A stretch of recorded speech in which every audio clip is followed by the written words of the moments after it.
Everyone, நாம் அந்த வீடியோவில் சில்வியா பிளாத் எழுதின லேடி லாசரஸ் அப்படிங்கிற போமோட சம்மரி அண்ட் அனாலிசிஸை பார்க்கலாம். சில்வியா பிளாத் ஒரு அமெரிக்கன் ரைட்டர். இவங்க வாழ்ந்த காலகட்டம் 1932 to 1963. இனி இவங்களோட பயோகிராஃபியை நம்ம பார்க்கலாம். இவங்க ஒரு American poet, novelist and short story writer.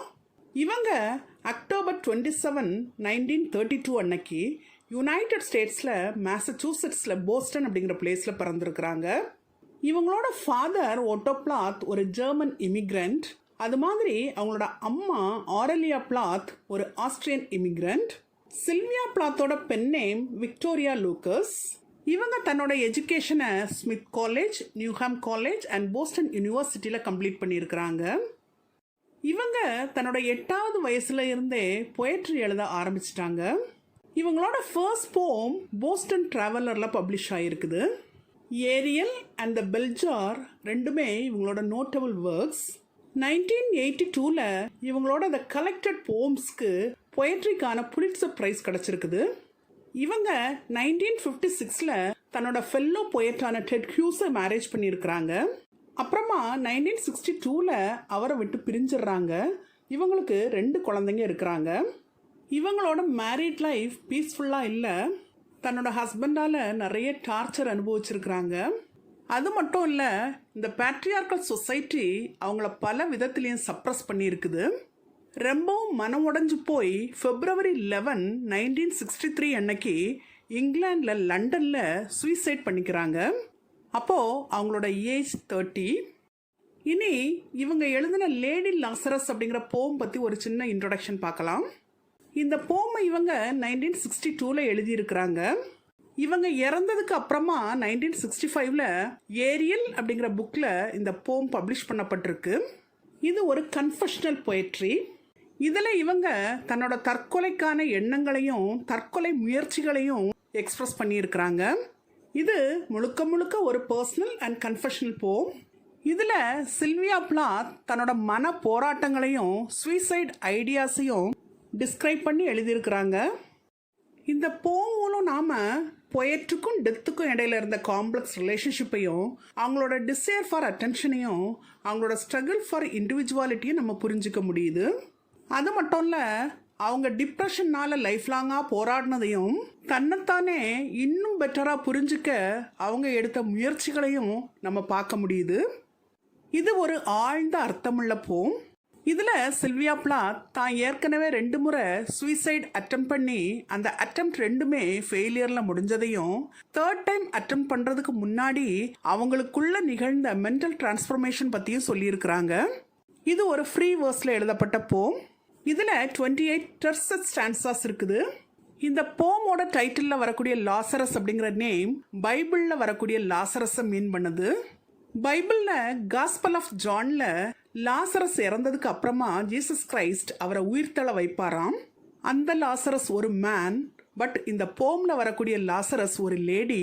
அதனால தான் இந்த போமுக்கு லேடி லாசரஸ் அப்படிங்கிற நேமை இந்த பொயட் வச்சிருக்கிறாங்க. பைபிளில் வரக்கூடிய லாசரஸ் அப்படிங்கிற மேன் இறந்து போய் அவரை புதைச்சிடுவாங்களாம். அவரை ஜீசஸ் கிரைஸ்ட் உயிர்த்தள வச்சிருவாராம். அதே மாதிரி இந்த போமோட ஃபீமேல் ஸ்பீக்கரும் பல முறை இறந்து ஒவ்வொரு முறையும் லாசரஸ் மாதிரி உயிர்த்தெழுந்து வந்துடுவாங்களாம். அதனால இவங்கள லேடி லாசரஸ் அப்படின்னு சொல்கிறாங்க. ஒரு பெண்ணா சில்வியா பிளாத் இந்த ஆணாதிக்க சொசைட்டியில் மென்டலாகவும் ஃபிசிக்கலாகவும் நிறைய சஃபரிங்ஸ் அனுபவிச்சிருக்கிறாங்க. ஸோ அவங்க தன்னோட எனிமீஸை பார்த்து, நான் இறந்து போனாலும் என்னோட சாம்பல்ல இருந்து வெளியே வந்து காற்று மாதிரி என்னை கஷ்டப்படுத்துகிற மென்னெல்லாம் நானும் டிஸ்ட்ராய் பண்ணுவேன்னு சொல்கிறாங்க. இதை அந்த ஆண்களுக்கெல்லாம் ஒரு எச்சரிக்கையாகவே சொல்லி இந்த போமை கன்க்ளூட் பண்ணுறாங்க. இனி இந்த போமோட டீட்டெயில் சம்மரியை நம்ம பார்க்கலாம். இந்த போமோட ஸ்பீக்கர் சில்வியா பிளாத் தான். அவங்க இந்த போமை ஸ்டார்ட் பண்ணும்போதே I have done it again அப்படின்னு சொல்லி ஸ்டார்ட் பண்ணுறாங்க. அதாவது நான் திரும்பவும் அதை செய்துட்டேன் அப்படின்னு சொல்கிறாங்க. இவங்க 10 இயர்ஸுக்கு ஒருக்கா சூசைட் அட்டம் பண்ணுவாங்களாம். ஆனால் அது ஃபெயிலியரில் முடிஞ்சு பழையபடியும் உயிரோடு வந்துடுவாங்களாம்.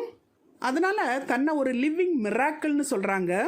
அவங்க ஒவ்வொரு முறையும் தற்கொலைக்கு முயற்சி பண்ணி அது ஃபெயிலியரில் முடிஞ்சு பழையபடி உயிரோட வரும்போது அவங்களோட ஸ்கின் பார்க்க ரொம்ப ஒயிட்டாக இருக்குமாம். அது பார்க்கறதுக்கு இறந்து போன ஜூவிஷ் ஹாலோகாஸ்ட் விக்டிம்ஸோட ஸ்கின்னை யூஸ் பண்ணி நாசிஸ் உருவாக்குன லேம்ப்ஷேட் மாதிரி இருக்குமாம். அவங்களோட ரைட் ஃபுட், அதாவது வலது பாதம், பேப்பர் வெயிட் மாதிரி ரொம்ப வெயிட்டாக இருக்குமாம்.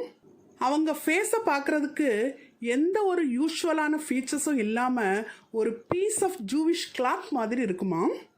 இந்த நிலையில் அவங்கள பார்க்கும்போது ரொம்ப பயங்கரமாக இருக்குமாம். ஸோ அவங்க தன்னோட எனிமீஸை பார்த்து சொல்கிறாங்க, என் மேலே போட்டிருக்கக்கூடிய கிளாத்தை நீக்கிட்டு என் ஃபேஸை பாருங்க. என்னோட ஃபேஸில் மூக்கு இருக்காது, கண் இருந்த இடத்துல வெறும் குழி மட்டும்தான் இருக்கும், என்னோட டீத் எல்லாம் அப்படியே இருக்கும், பார்க்க ஒரு மண்டை ஓடு மாதிரியே இருப்பேன். அதை பார்க்கும்போது உங்களுக்கெல்லாம் பயங்கரமாக இருக்குதா அப்படின்னு கேட்குறாங்க. அப்போது மூச்சு விடும்போது என்கிட்ட இருந்து ஒரு பேட் ஸ்மெல் வரும்.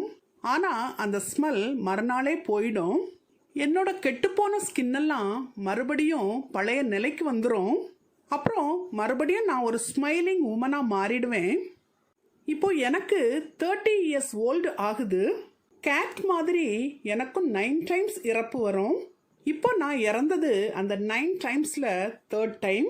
10 இயர்ஸ்க்கு ஒருக்கா நான் சாகுறேன், மறுபடியும் உயிரோட வந்துடுறேன். What a shame! இதை நினைக்கும் போது எனக்கே ஷேமாக இருக்குது. என்னை சுற்றி மில்லியன் ஃப்ளாஷிங் பல்ப்ஸ் இருக்குது. என்னை சுற்றி நிற்கிற கூட்டமெல்லாம் என் மேலே போட்டிருக்கக்கூடிய அந்த பரியல் கிளாத்தை ரிமூவ் பண்ணுறதை பார்க்குறதுக்கு ஒருத்தரை தள்ளிட்டு போட்டி போட்டுட்டு நிற்கிறாங்க. அந்த கூட்டத்தை பார்த்து நம்ம ஃபீமேல் ஸ்பீக்கர் என்ன சொல்கிறாங்க அப்படின்னா, gentlemen and ladies of the crowd, இதுதான் என்னோட கைகள், இதுதான் என்னோட நீஸ்.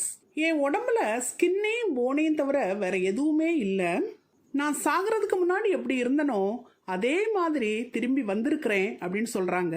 ஃபர்ஸ்ட் டைம் நான் இறக்கும்போது எனக்கு 10 இயர்ஸ் ஓல்ட், அது ஒரு ஆக்சிடெண்ட். செகண்ட் டைம் நான் இறந்தது இன்டென்ஷனல், நான் வேணும்னே தான் இறந்தேன். இதுவே நமக்கு லாஸ்ட்டாக இருக்கணும், இனி திரும்பி வரவே கூடாது அப்படின்னு நினச்சி தான் இறந்தேன். கடல் சிப்பி மாதிரி என்னை ஒரு பாலுக்குள்ளே அடைச்சிட்டு நான் இந்த உலகத்தை விட்டு தனித்திருந்தேன். ஆனால் மக்கள் என்னை திரும்ப திரும்ப கூப்பிட்டு உயிர்த்தலை வச்சுட்டாங்க. என்னோட டையிங் பாடி முழுக்க வார்ம்ஸாக இருந்துச்சு. அதை கூட முத்துக்களை பறக்கி எடுக்கிறது மாதிரி என்னோட பாடியிலேருந்து ஒவ்வொன்றா எடுத்து மறுபடியும் என்னை உயிரோட கொண்டு வந்துட்டாங்க. மற்ற விஷயங்களெல்லாம் நம்ம பண்ணுறது மாதிரி சாகிறதும் ஒரு ஆர்ட் தான், இதுவும் ஒரு ஸ்கில் தான். அதில் நான் எக்ஸ்ட்ரீம்லி குட். சாக முயற்சிக்கிறது அப்படிங்கிறது நரகத்தில் இருக்கிறது மாதிரி ஒரு டெரிபிளான ஒன்று தான். நான் ஒவ்வொரு முறை சாக ட்ரை பண்ணும்போதும் ஏற்கனவே நான் செத்துக்கிட்டு இருக்கிறது மாதிரியே தான் ஃபீல் பண்ணிகிட்டு இருந்தேன். நீங்கள் நினைக்கலாம் சாகிறது அப்படிங்கிறது எனக்கு பிடித்தமான ஒன்று அப்படின்னு. சாகிறதுல நான் டேலண்டடும் கூட.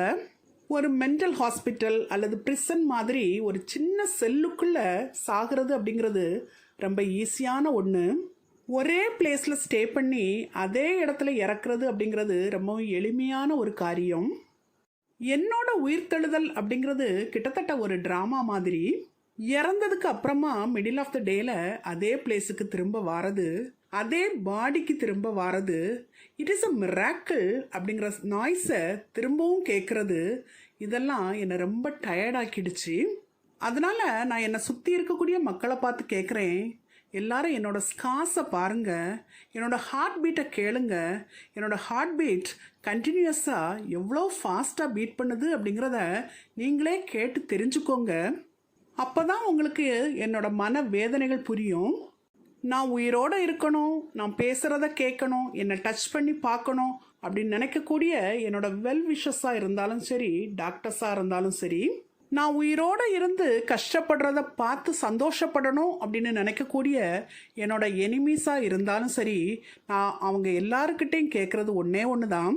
நான் உங்கள் எல்லாரோட கிரேட் ஆர்டிஸ்டிக் ஒர்க், பியோர் கோல்டால் செய்யப்பட்ட பேபி மாதிரியான ஒரு வேல்யூபிள் ஐட்டம்னா, கோல்டால் செய்யப்பட்ட பேபி சாகும்போது அப்படியே மெல்ட் ஆகி கண்ணுக்கு தெரியாமல் கரைஞ்சு போயிடும்.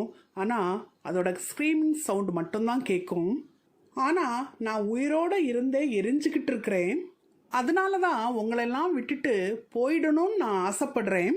தயவு செஞ்சு என்னை தடுக்காதீங்கன்னு கேட்குறாங்க. நான் உங்களை அண்டர் எஸ்டிமேட் பண்ணுறதா நினைக்காதீங்க. நீங்கள் என் மேலே எந்த அளவுக்கு கன்சர்னாக இருக்கீங்கங்கிறது எனக்கு தெரியல. இப்போ நான் ஜஸ்ட் ஆஷ் தான், வெறும் சாம்பல் தான். அந்த சாம்பலை கிளறி அதில் என்னோட ஃப்ளஷோ போனோ இருக்குமான்னு தேடுனா எதுவுமே அதில் இருக்காது. வெறுமனே அதில் எ பார் ஆஃப் சோப்போ அல்லது வெட்டிங் ரிங்கோ அல்லது கோல்ட் டூத் ஃபில்லிங்கோ தான் உங்களுக்கு கிடைக்கும். சர் காட், சர் லூசிஃபர், எல்லாரும் ரொம்ப கேர்ஃபுல்லா இருங்க. என்னோட சாம்பல்ல இருந்து ஃபீனிக்ஸ் ஃபெதர்ஸ் மாதிரி ரெட் கலர் ஹேரோட வெளிவந்து சாதாரணமா பிரீத் பண்றது மாதிரி எல்லா மென்னையும் நான் சாப்பிட்டுருவேன்னு சொல்றாங்க. அதாவது தன்னை சப்ரஸ் பண்ண மென்னெல்லாம் கம்ப்ளீட்டா டிஸ்ட்ராய் பண்ணிடுவேன்னு சொல்லி வார்ன் பண்றாங்க. இந்த வார்னிங்கோட தன்னோட போயமை கம்ப்ளீட் பண்ணியிருக்கிறாங்க. நாம இதுவரை சில்வியா பிளாத் எழுதின லேடி லாசரஸ் அப்படிங்கிற போமோட சம்மரியை பார்த்தோம். இனி அந்த போமோட அனாலிசிஸை நம்ம பார்க்கலாம். இந்த போம்ல சில்வியா பிளாத் தன்னோட சூசைடல் தாட்ஸை பொயட்டிக் ஃபார்ம்ல சொல்லியிருக்கிறாங்க. இவங்க பொயட்டிக்கலி சக்சீட் ஆயிருக்கலாம், ஆனால் அவங்களோட லைஃப் ஹாப்பியாக இல்லை. இவங்க ஏர்லி 60s பல முறை சூசைடுக்கு அட்டன் பண்ணியும் ஃபைனலாக February 1963 தான் அதை சக்ஸஸ்ஃபுல்லாக கம்ப்ளீட் பண்ணியிருக்கிறாங்க. இந்த போம்ல பொயட் தன்னோட மன காயங்களையும் அவங்களோட லைஃப்ல நடந்த சில ட்ரபிளிங் பர்சனல் எக்ஸ்பீரியன்ஸஸையும் ஷேர் பண்ணியிருக்கிறாங்க. இந்த போமோட ஃபீமேல் ஸ்பீக்கர் ஒரு 30 years ஓல்டு உமன். இவங்க 3 occasions சூசைடுக்கு அட்டம் பண்ணியிருக்கிறாங்களாம். இவங்க ஒவ்வொரு முறை சூசைடு அட்டம் பண்ணி அது ஃபெயிலியர்ல முடிஞ்சு பழையபடி உயிரோட வரும்போது நிறைய மன வேதனைகளையும் மன காயங்களையும் எக்ஸ்பீரியன்ஸ் பண்ணாங்களாம். அதையும் இந்த போம்ல சொல்லியிருக்கிறாங்க. இவங்களோட ஒவ்வொரு சூசைடு அட்டம்ப்டும் ஃபெயிலியர்ல முடிஞ்சு மறுபடியும் இவங்க உயிர்த்தெழுந்து வரத பைபிள்ல வரக்கூடிய கிரைஸ்ட் ரிசரக்ஷன் ஆஃப் லாசரஸோட கம்பேர் பண்ணி சொல்லியிருக்கிறாங்க. பைபிள்ல வரக்கூடிய லாசரஸ் ஒரு மேன். இவன் இறந்து புதைக்கப்பட்டு பல நாட்கள் கழிச்சு ஜீசஸ் மூலம் உயிர்த்தெழுந்து வந்தானா. அதே மாதிரி தான் இந்த போமோட ஸ்பீக்கரும் பலமுறை உயிர்த்தெழுந்து வராங்க. இவங்கள அந்த பைபிள்ல வரக்கூடிய லாசரஸோட லேடி வேர்ஷனா சொல்றாங்க. அதனால தான் இந்த போம்க்கு லேடி லாசரஸ் அப்படின்னு டைட்டில் கொடுத்துருக்குறாங்க. இந்த போம் முழுக்க ஸ்பீக்கரோட டோன் பிட்டர்லி ஐரானிக்காவும் ஃபுல் ஆஃப் ஆங்கிஷாவும் இருக்குது. இவங்க பேட்ரியார்கல் சொசைட்டியில் ஃபிசிக்கலாகவும் மென்டலாகவும் ரொம்ப சஃபர் ஆகியிருக்கிறாங்க. இந்த ஆணாதிக்க சொசைட்டி இவங்க விருப்பப்பட்ட மாதிரி வாழ விடல. இவங்களோட லைஃப் டிசிஷன்ஸை கூட இவங்களால எடுக்க விடல. ஸோ இந்த சொசைட்டியை விட்டு எஸ்கேப் ஆகணும்னு நினைக்கிறாங்க. அதனால தான் பல முறை சூசைட் பண்ண ட்ரை பண்ணுறாங்க. இந்த போமோட எண்டில் பொயட் அவங்களோட எனிமீஸ்க்கெல்லாம் ஒரு வார்னிங் கொடுக்குறாங்க. I will rise with red hair and eat men like air அப்படின்னு சொல்கிறாங்க. அதாவது நான் இறந்து போயிட்டாலும் என்னோட சாம்பல்ல இருந்து ரெட் ஹேரோட வெளியே வந்து காற்று மாதிரி மென்னெல்லாம் டிஸ்ட்ராய் பண்ணிடுவேன்னு சொல்கிறாங்க. அதாவது தன்னை சப்ரஸ் பண்ண இந்த பேட்ரியார்கல் சொசைட்டியை கம்ப்ளீட்டாக டிஸ்ட்ராய் பண்ணிடுவேன்னு சொல்லி வார்ன் பண்ணுறாங்க. இந்த போமோனும் ஒரு பேட்ரியார்கல் சொசைட்டியில் வாழக்கூடிய ஒரு பெண்ணோட மனநிலை எப்படி இருக்கும் அப்படிங்கிறதையும் அவள் எவ்வளோ சஃபரிங்ஸை அனுபவிக்க வேண்டியது இருக்கிறது அப்படிங்கிறதையும் நம்ம நல்லா புரிஞ்சுக்க முடியுது. இந்த போம்ல சில்வியா பிளாத் தன்னோட ஓன் லைஃப் எக்ஸ்பீரியன்ஸஸை பிக்சரைஸ் பண்ணி காமிச்சிருக்கிறாங்க. நாம இதுவரை இந்த வீடியோவில் சில்வியா பிளாத் எழுதின லேடி லாசரஸ் அப்படிங்கிற போமோட சம்மரி அண்ட் அனாலிசிஸை ரொம்பவும் டீட்டெயில்டாக பார்த்தோம். Thank you for listening. For more videos on English language and literature, subscribe and watch our YouTube channel, English Language Waves.